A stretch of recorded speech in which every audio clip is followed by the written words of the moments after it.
Hi and welcome to the channel. Today we're going to be bringing you the top 10 RV newbie questions that we get from you. From internet to homeschooling to mailing, how do we do it all? We're so excited to share all the information with you. Yeah, all the questions, all the answers we've got for you coming right up. Before we do that, we're going to show you a little bit of our stay at the Terry Bison Ranch in Wyoming. We had such a good time. Take a look.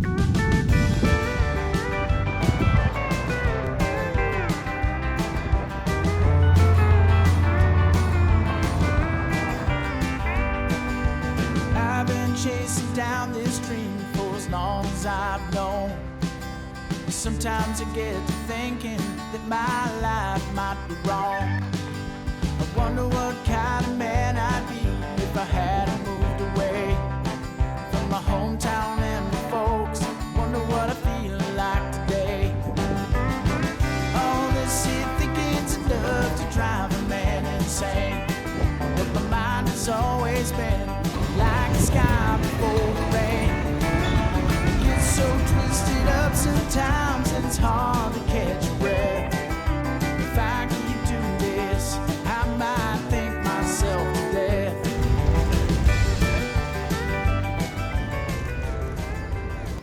Well, we hope you guys enjoyed that. It was a lot of fun. Terry Bison Ranch, if you're in Wyoming, there's just so much to do. It was definitely a warm welcome for us. It was super amazing. So here we are with our top 10 questions, and we're going to start with number one, the one that everyone asks us no matter where we're at, and it's always about internet. What do you guys do for connectivity? And for us, probably since the beginning, we've used probably three different things. The first one is just our cell phones. In fact, we still use that today. Make sure, as a quick tip, that you guys get with your internet providers and make sure that you have the latest and greatest data plan, because guess what? They're not going to tell you when they upgrade. Yep. We were on 30 GBs for probably a year. Yeah, for a hotspot. Right, before we actually talked to them, and they said, oh no, the standard plan's 50. So for, I don't know, what, a year, we were been minus 20 GBs. Well, 40 because two phones. For each phone, so. And it's free to upgrade. Yeah. It's just part of your plan, so. Yeah. So the second one is the RV65. The RV65 beyond measure is probably one of the best things that we've gotten, period. And there's so many videos out there that you can see on YouTube that talk about pros and cons. For us, pro. There is nothing bad about it. The only thing bad about it is setting it up. Yeah. That's it. But we've become pros at that. We've become pros at setting it up. This is what we do. Oh, and what's surprising, that big old antenna on the back of your rig, we went through so many different scenarios of wind and gale winds, and it never stopped working. It just stood there. Gale force winds on that RV65 means nothing. Yeah. Your entire rig will shake, but that thing is rock solid. So, and also, we probably went to more places on the East Coast than the West Coast. On the East Coast, we use it almost every park. On the West Coast, we hardly ever used it. Which was surprising because we bought it specifically to go out to the West Coast. Gotta have it. Yeah. Before we go out west, we need an RV65. There is no signal. Probably more signal than we ever thought. I mean, unless you're in a national park or like in the Death middle. Valley. Yeah, unless you're in Death Valley and you're like, I know we're not getting anything. You know what I mean? Outside of that, RV65, worth everything. Yeah. And that really is kind of the middle ground. And then you've got things like on the far end of the scale, where you're actually spending hundreds of dollars for your connectivity. Yeah. We don't have that, and we don't have any plans for that yet. Things like Starlink. I think the entire RV community is headed towards Starlink. Yeah, and it's amazing. I think the concept is incredible. Having the bandwidth of Starlink here when you're camping anywhere in the country, that is phenomenal. Yeah. We don't have it yet because right now it works for us. Yeah. You know what and I mean? also Starlink doesn't work everywhere yet. Yeah. And then it's really expensive. So for us, we're paying, I think, $60 a month for our jetpack. It's 150 gigs. We have our normal unlimited data, cell phones with our hotspots, and that's fine for us. It works with full-time work, full-time school, streaming here and there. It's perfect. Yep. So that's pretty much what we use, internet connectivity. You guys let us know anything about Starlink because we're in the zone for it. And if you have any recommendations, we're always up to trying something new for sure. All right, so question number 2, homeschooling. Oh yes. First and foremost, there are many, many different homeschooling options, and you have to know what's best for you and your family. So anything we recommend are just recommendations. We just want to show you guys what kind of we're behind doing. the scenes. Yeah, exactly what we're doing. And because I grew up in a different country, in Germany, I didn't have the same background in U.S. Schools, so I don't feel really confident making my own curriculum. So because of that, I chose K-12. And they have different options of how you can do it. You can do it either with a teacher, which makes you lose a lot of data because you have to stream for like 6 hours straight. So that wasn't really an option for us. Or you can do it all on your own. So you just purchase the books. I think we pay $80 a month for the internet login. So it's half online, half workbooks, activity books, and we love it. Sophia absolutely loves it. She does amazing edit. She has checkpoints and tests and everything to help her through it. It's really amazing, and it gives you a daily plan of what you have to go through. So that really helps us. Yeah, and if you think about it, you go full 8 hours with a teacher, or you go completely off grid and you have all of the books that they give you, and the whole everything, all the tools, curriculum, the guides, all of it you have guides. yourself.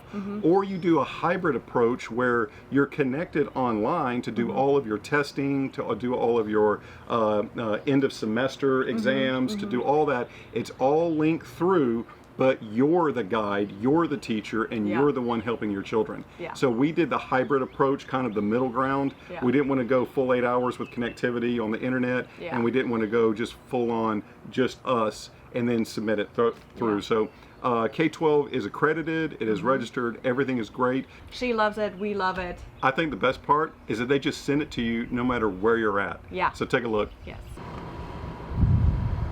So we just went to the RV park office to pick up our mail, and we got Sophia's K-12 study materials for 3rd grade. So let's go ahead and open it up. Let me get this out. This is math.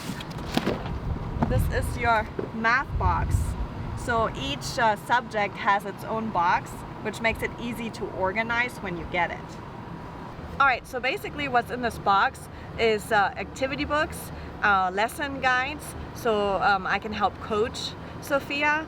It has assessment books, and then also different literature and reading books for her to catch up on her reading. So as you can see, they ship it anywhere in the US, so that was a big plus. Yeah, huge boxes headed your way. Yep.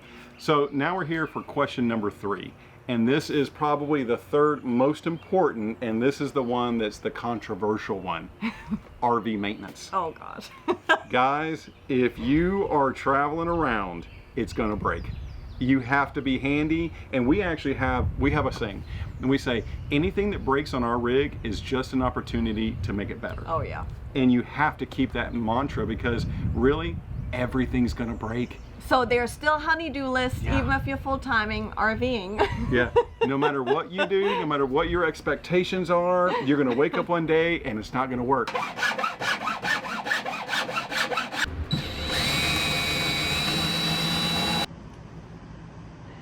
You look like a pastry chef. Yeah. So I think one of the biggest things for anyone that's watching is this. When you take your rig in, and you're going to take your rig in at some point, first, gather all of the different problems that you have that you can live with, because you're going to have to live with a lot of them. Broken windows, broken slides, broken awnings, broken everything. Just make a list and clearly communicate that to the repair service center, wherever it's at. Make sure they have a list, an email, and then make sure that they have all the items in stock before you schedule it. That way you know they have it all, then you can bring it in, and you need to give them a couple of days, at least 2 to 3 days to do all the work. Anytime they say, we'll get it done to you in 1 day and then turn, that's probably not going to happen. And I know a lot of people say this. They say, look, well, we're full-timers, where are we supposed to live? we actually say the same thing. We're like, if we get rid of our rig, where are we supposed to live? So what we do is we make sure that when we bring it in for repair, it's vacation. Yeah. We'll go to Williamsburg for 3 days and we'll rent, you know, a cottage, or we move a storage or unit. we move a storage unit, or whatever we have to do. Yeah. Vacation. Yes. So try to plan those events and you know, really take it with a grain of salt. Take it as it comes. Make the best opportunity that you can out of a bad situation. Exactly. And the next tip I would say is, please make sure you know your maintenance guy. Yeah. Not the guy scheduling you in, not the managers. Make sure you go and meet your maintenance guy. Yeah. Whoever's assigned to your rig, know him. Yeah. Invite him to a great conversation. Let him know what your problems and issues are, so that you can work together for solutions. Because a lot of times, it really is pretty simple. That is true. And we have a wonderful one. So. Yeah. Yeah. Big shout out to Sean. Yes. If it weren't for him, we would not have a working rig right now. Yeah, that's true. I think it's 3 times this thing has been into warranty repair, and half a dozen of it's just things break. Things break all the time. So thank you. True. So the next question is route planning. How do we go from one point to the next point, and what are the tricks of the trade that we use? And I'll be honest, when we first started, we had no idea. Yeah. So we're just basically had a rough draft. So this is where we want to end up, around what time, and then we just filled in the in-betweens. So make sure when you do have these anchor points that you give yourself enough time to go from A to B. Yeah, anchor points are the key. What you do is you have no idea how long you're going to stay somewhere because you've never been there before. So what you do is you find all your holidays within a certain time frame. So if it's the spring, you need to make sure that you're getting all of your holidays up to the summer. Yeah. If you're in the fall, you need to make sure you've secured your winter spots. Yeah. Make sure your Florida for winter is number one. Don't even worry about September, October, November. You need to worry about December, January, and February. That is true. In Florida, because it's booked out quick. It is. But those are the things you're looking for. You're saying, okay, if I'm going to be in South Dakota for the 4th of July, I probably need to call a year in advance. Yeah. So these are those anchor points that you need to find, book those early, and then make sure along your route you've got about 4 or 5 anchor points, and then just fill in the rest. Yeah. But I would say a big key that we learned is don't make your anchor points too close together. Yeah. Because what happens is you're not allowing yourself time to explore the in-betweens. And sometimes you might want to extend in an area. Sometimes you want to leave early and go somewhere else and extend there. So yeah, always give yourself enough time. That's for sure. I tell you what, we had our anchor points going up probably all over the country. We've had our anchor points, and really it's the in-between the anchor point times. You're so excited to get somewhere, and you find out your in-between stop is almost better than where you're going. And you're like, no, I don't want to leave. I want to stay here. Yeah, so definitely anchor points are your key. When we first started, we used pen and book. Yeah. Yeah. Love it. That's all we used. Yep. But since then, I would say that our probably #1 favorite, online or app is probably RV Trip Wizard. Yeah, and we just downloaded it about 2 weeks ago, and it just blew my mind. I was like, wait a minute, I don't have to go search for it. Even though the paper and book, I have to say it's great way to look back at where you were. You can make notes and things like that. It's very personal, and it gets worn, and it makes you feel like it's part of your journey. It's your log. Exactly. I can tell you one thing. Nobody ever tells you how hard it is to schedule your RV parks. So now, what were we doing? Trying to get I got so sidetracked. We're trying to get into Yellowstone. So I got to secure a place in Zion. For how long? Did we say we're Depends gonna, on just for the weekend? Depends on when we can get to Yellowstone. Before Yellowstone, honey, we don't even know. Bryce. We don't even know if we can get into Yellowstone this year. Where is Yellowstone? But with the Trip Wizard, it just makes it super simple because you can research on your laptop in the app and plan out your route, find the campgrounds right in the app, and then save that trip. And then when you go to your phone app in the car, it actually gives you the directions from one point to the other, so you have it all right there. So. And just to let you guys know, we have no sponsorship with RV Trip Wizard. It's just something that we heard about. We downloaded it. We're using it. For every pro, there's a con. Yeah. The only bad thing we found with RV Trip Wizard is if it tells you, because it has a little app where you can go drive-by-drive directions, just like a Garmin or Copilot or any of these other apps, when you're going from A to B, your route planning. The problem is if it tells you to take a right and you're like, I'm not going there, I'm gonna go straight, it says make a U-turn. Oh my gosh. Now, I don't know about you guys, but we can't make U-turns. And that's with our dimensions in the app. It knows exactly what our length, our height, everything is. So we were really surprised why it would tell us to make a U-turn. What do you mean U-turn? It's like, I'm done with you. I'm getting another app. So we're trying to still learn about the app, so I'm sure there's some way of changing the route, manually, but yeah, we'll figure it out. If you guys have any suggestions on that, let us know, or if you've experienced the same thing, let us know. We're Trip Wizard newbies. You don't take that right, it gets mad at you. Exactly. And then next comes reservations, right? Okay, guys, I'll just say this. There are two things in your future. If you are RV newbie and you're getting, I would say you're new to this, there are two things that it just put a frown on your face. Yeah. RV maintenance is number one. Right after things on your rig breaking, your brand new rig broken, what do? Number two, reservations. It is probably the worst part of RVing. Yeah. And we say it like that because this is feeling. This is passion coming out. You have no idea what it's like to call 50 parks and get 50 no's. You almost beg to stay. It's like please. A telemarketer. I just feel like, man, I wonder what those telemarketers go through, because this no all the time really does hurt. It hurts your feelings after a while. It's like, do I smell? Why is nobody letting me in? Can I stay behind the clubhouse? I'll stay in the parking lot. Give us something. And there's nothing. Full, no availability, full bookings, online. I would say this. When you guys go online, there's two different approaches when it comes to reservations. There's the people that just go online and that's it. They book whatever's available and they move on. They don't call anyone. And then there's the ones that never do online and they just call all the time. From experience, over 80 parks now. Yeah. Always call. Yeah. There's never a time where you shouldn't call. Yeah. Make sure, yes, we go online, yes, we'll see the availability, yes, we'll book it online to make sure we can secure a spot, and then we immediately call. Yeah. The park we're in, I would say 2 or 3 parks that we've been to, the front gate, the entrance to the front gate is not big rig friendly. No. They actually tell you to go in the back gate, which is a different route. But if you pull it up on any of your apps, it takes you right to the front gate. Yep. Let me say that again. The park's main gate is not big rig friendly. Yeah. And that right there is just one example of why you call ahead of time and make sure, you booked your spot. You got your anchor point, but you need to make sure, when do they close? Is there anyone in the office? If you don't show up by 5 o'clock, are you even getting into the park? Yeah. So keep that in mind as you guys do your reservations, because that's a big thing. Is there anybody here? Hello? So one quick tip with reservations, be prepared to pay large deposits or even the whole amount up front. Oh yeah. So that's what we've run into. So even though things get booked really fast, you can't really book ahead the whole entire year because you'd go broke on just the deposits. So a lot of places, especially we've noticed that on the East Coast, they ask for at least half or the full amount of your stay up front. All right, the next question is boondocking.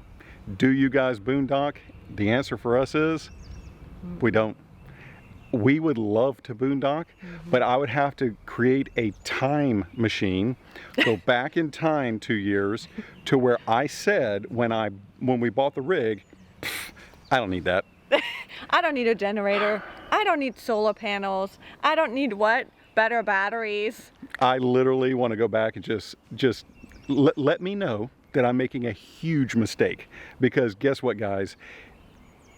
Generators, solar packages, batteries, I would say increased lithium battery options, all of these, they're the rage of all, I would say, RVs out there, to be able to go off grid, to be self-sufficient, and not to have to worry about parks or power sources or all that. But realistically, if you don't, I would say, if you're going to buy your rig, finance that from the beginning. Yeah, if you're planning on any type of boondocking, do it before while you buy the rig, for sure. don't get the rig without it, and then aftermarket put it in, because you're going to spend anywhere from $5,000 to $20,000 putting in solar packages, lithium battery upgrades, and all this. A new generator system with inverters. There's so much that needs to be done that really we said, our kids, they're young. We need a park. We need playgrounds. They need people to play with. So I would just say this: boondocking is absolutely one of our favorites. We want to do it. We would love to go off grid. In fact, out west when we were in Nevada, Arizona, New Mexico, we would be driving down the interstate and you would probably see 4 or 5 different rigs all just band together in the middle of nowhere, having living their best life. Yeah, that's awesome. And we're on the interstate headed to an RV park because our rig's on life support. Yes. And you can't pull it off the truck. No. So. And also we're so long, and it's not really built for rough terrain anyways. Yeah. So, but it's all right. I mean, one day we'll get to do it. Would love to join Harvest Host. I think that's really one of the appeals for us is any of the different opportunities you have, Harvest Host being one of them, just be able to travel and stay. Everyone talks about staying in Walmart parking lots, staying in half a dozen different places. The problem is our batteries will go dead in probably about 2 hours. So we have 2 hours after we disconnect the truck to hook it back up to something. Yeah. So we would love to spend more money on a lithium battery package. I think it'd be phenomenal. First, I'm getting my washer and dryer. But she has demanded her priority. Washer and dryer comes first. 2 years. Yeah. I'm probably spending a lot more in the laundry rooms here. It's just around the corner. Yeah. Don't worry, it's on its way. Exactly. I've been saying that for 2 years. Yeah. Boondocking, probably in the future. Yeah. The next question is, how do you live on the road full time and do your mail? It's tough. I'm not gonna lie. They make it easy because there's different opportunities for mail, but really when it comes down to it, mail is a much bigger topic. Where is your home base? Where do you have your license and your registration and all the things for your taxes? Where do you guys home base mail versus where do you pick up your mail when you're traveling around? So I would say mail is definitely difficult, but there are many, many different opportunities out there to make it easy. And the one that we use is Escapees. Escapees, we love it. I mean, they scan in our mail, they send it wherever we go. With FedEx, it's reasonably priced. We were able to register with them, have our domicile. It's like, I think about $160 a year, which is really not that bad.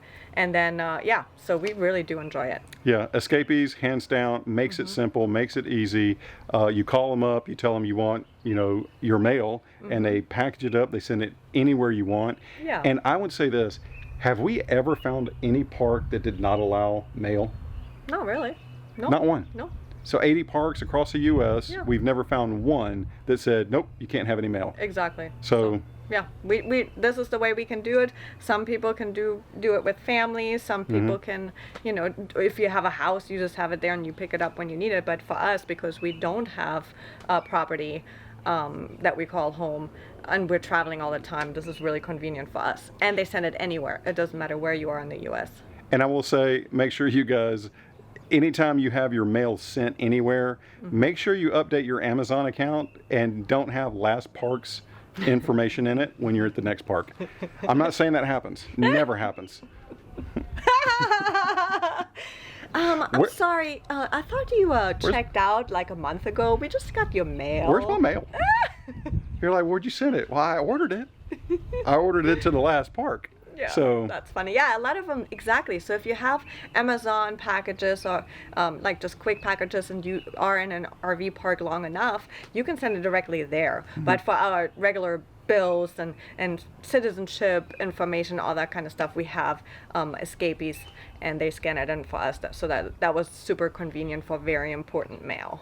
Yeah, and if you guys use anything other than Escapees, put it in the comments below. Yeah. Let everyone know there's multiple different options. Yeah. Escapees is not the only game in town. Yep. It's just the one that we use. So. Yep. So if you haven't noticed, our next question that we get asked all the time is pets. Yep. What do you guys do with your pets? For us, if you've been following the channel, you guys know our answer is we take our pets everywhere. Yep. In fact, we love to find things that help you guys find places that allow pets, whether it be restaurants or whether it be different adventures that you're on. having your pets is half the time and half the battle. So even though they get a little bit chunky and they get old and they got bad hips and they've got bad hearing and bad sight and bad arthritis and bad everything else, we still love them. Yes. In fact, in our last video, we're on the top of a mountain in Mount Evans, and people get mad at us because we have Rocky here in a stroller, Yeah. or in Emily's stroller while she's walking. So She doesn't mind. She's a walker. She actually likes to push the stroller. so Rocky made it back in the stroller, and Emily's walking. But yeah, sometimes you just got to do what you got to do. Yep. And instead of getting a pet stroller and a baby stroller, we'll just combine it. Yep. There we go.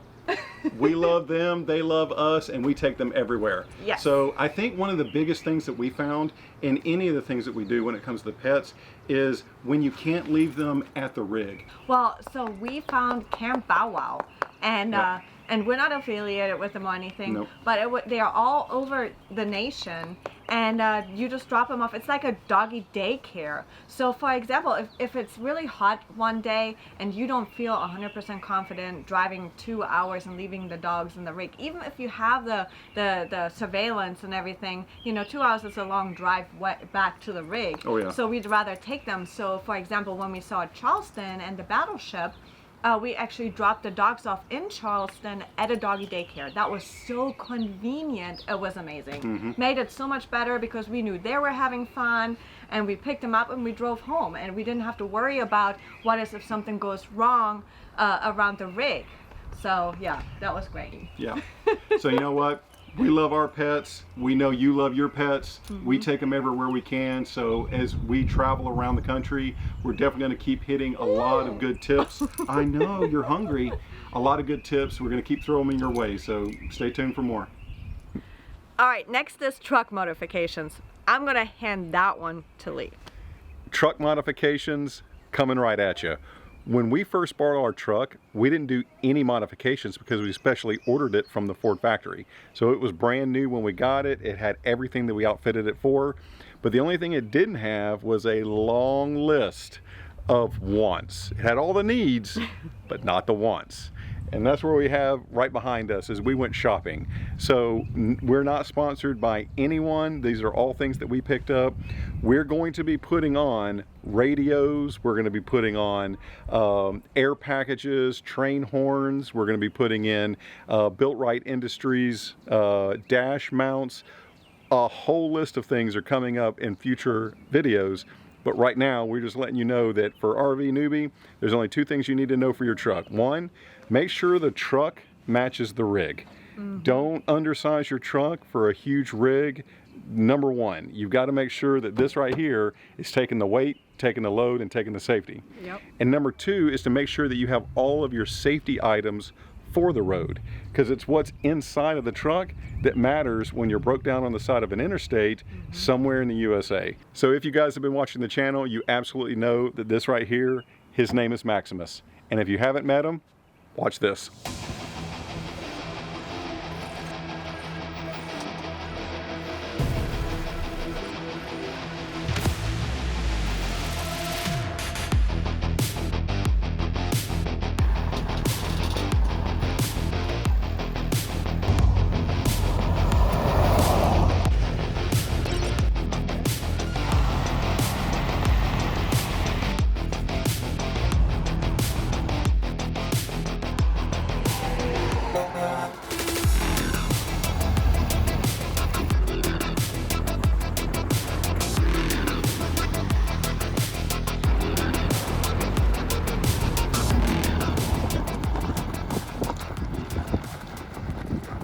That was epic. We absolutely love Maximus. He is taking our beatings well. He's taken us across the nation safely. Absolutely, thumbs up. Thank you, Maximus. But right now, I'm super duper hungry. She's hungry. Yes, you ready to make some dinner? Yep, let's go. Let's do it. So we picked this up probably a while back. This right here is my absolute favorite. This is actually a propane weed eater. It's like a weed burner, but this is the best way to do any kind of fire. Watch. Well, don't burn up the rig.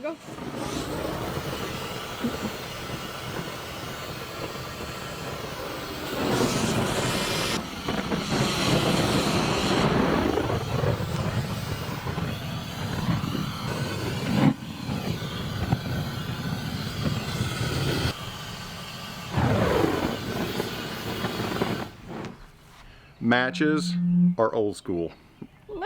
Pick one of these up. All right, we've made it to the end. Last question, and almost for right now, the most important question that we get all the time is, how do we handle inflation? Oh, goodness. Huge. Yeah. Where to start? Yeah. Yes. I think the first tip that I would say for any RV newbie that's hitting the road is reallocating your funds. Understanding that you need to buy low because the money you're saving is only going to go to gas, diesel, fuel. It's increasing. It's increased the entire time we've been RVing. And I will say right now, I just filled up the F-350 and it was $250 just to fill up Maximus. Yeah. I think everyone on the channel, everyone in the RV community, everyone across the country is saying the same thing, that this is pretty tough circumstances right now. Yeah. So, and just buy what you need instead of what you want. Like we like to go to Aldi, for example. We do our grocery shopping there because we can save a lot of money. And then also another recommendation or another tip we have is, instead of traveling 1 week at a time, just stay somewhere longer. Yeah. You know, we've been staying monthly to save a lot of money. So. I tell you what, that's probably one of the best tips right there, is make sure you're thrifty when it comes to, you know, buying food and groceries, but they also stay places longer so you can maximize that benefit of whether it be a monthly stay or even 2 weeks. You're going to save money the longer you stay somewhere. So that's one of the things that we've done. We've changed our ways. We used to go probably week for week, hit one park, next park a week later, next park a week later. Now we've actually changed it to stay in a place longer for 1 month, so we get the maximum savings and we get to enjoy the place even more. Yeah. So exactly. It's a win-win for us. And also the last part is our drive time. We have a rule, 4 hours and done. Yeah. That's now turned to about 7 hours. Yeah. So. Well, and we're saving because we're not set up for boondocking or dry camping. So we have to stay in a park for the night. So we're just trying to save the $50, $60 that you would spend, you know, before you get to the destination. So that's what it's painful, I have to tell you, but. Tell you what, it hurts, guys. Yeah. But I think we're all in it together. So if you guys have any tips, anything we talked about, we've had fun. We wanted to show you guys what it's like. RV Newbie, all the questions that are being asked, we have answers the way we do things. We hope you guys had fun along the way. More to follow. We'll see you next time. See you next time. Wing-a-wing-a-ding. All right, we're good. Hold on. Let's see how the glare, is that right there? Next is my favorite topic. Every girl's dream. Truck modifications. But first, we're going to take you to the Terry Bison Ranch and show you a little bit about But first, we're going to take you to the Terry Bison Ranch and show you about the stay we had there.